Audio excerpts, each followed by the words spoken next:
আলাইকুম। ওয়ালাইকুম আসসালাম রহমতুল্লাহ বরকাত। সম্মানিত সহায়ক, আমি বাংলাদেশ ময়মনসিংহ থেকে বলছি। বলুন। যে সম্মানিত সহায়ক, আজকে আমার প্রশ্নটা হচ্ছে মালিকুল মউত সম্পর্কে। মালিকুল হুম। মউত সম্পর্কে আমি আমাদের দেশে একজন আলোচকের মালাকুল মত আলোচনা। না বলে মালাকুল মত বলবেন, হ্যাঁ। মালাকুল, জি। হ্যাঁ, মালাক মানে মালাকুল, ফেরেশতা। মালাকুল মত। জি সাহেব। মালাকুল মউত সম্পর্কে একজন আলোচক আলোচনা করলেন যে এরা অনেকজন হন আর কি। যে এক এক সময় এক একজন যান কবজের দায়িত্বে থাকেন। ওনার এই হুম। আলোচনাটাও শুনছি, আবার জি। অন্যান্য শায়েখের আলোচনাও শুনছি। সেক্ষেত্রে ওনারা ভিন্নভাবে ব্যাখ্যা করছে। এখন আমার প্রশ্নটা হচ্ছে যে একই সাথে যে মালাকাল মাউত ভিন্ন ভিন্ন জায়গায় ভিন্ন ভিন্ন মালাকাল মাউত কি আপনার যান কবজ করে কিনা, নাকি হুম। একজনই যান কবজ করে?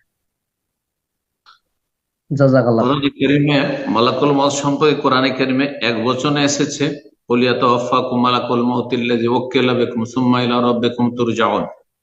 সূরা সাজদার আয়াত।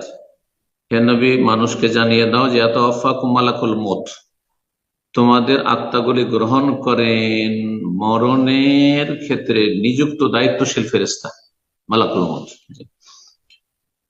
তো এক বচনও উল্লেখ করা হয়েছে, আবার অন্য আয়াত রয়েছে যে তাওয়াফাতহু রুসুলুনা, আমার দূতগণ। দূত ফেরেশতাদেরকে বলা হয়েছে আমার দূতগণ, রাসূলের বহুবচন রসুল, মালাইকার দূত, তাদের আত্মাগুলি গ্রহণ করে। জি। তো আর আল্লাহ রাব্বানি যেহেতু নির্দেশদাতা, এই জন্য আল্লাহর সাথে সম্পৃক্ত করা হয়েছে। আল্লাহ ইয়াতাওয়াফাল আনফুসা হিনা মাউতিহা আল্লাতী লাম তামুত ফি মানামিহা, সূরা জুমারে রয়েছে। তো আল্লাহ রাব্বুল নির্দেশদাতা, আর মালাকুল মত যিনি প্রধান, তিনি এই ডিপার্টমেন্টের প্রধান, যিনি তিনি, আর তার আন্ডারে অসংখ্য ফেরেশতা মালায়েকা রয়েছেন যারা এই কাজে নিয়োজিত রয়েছেন।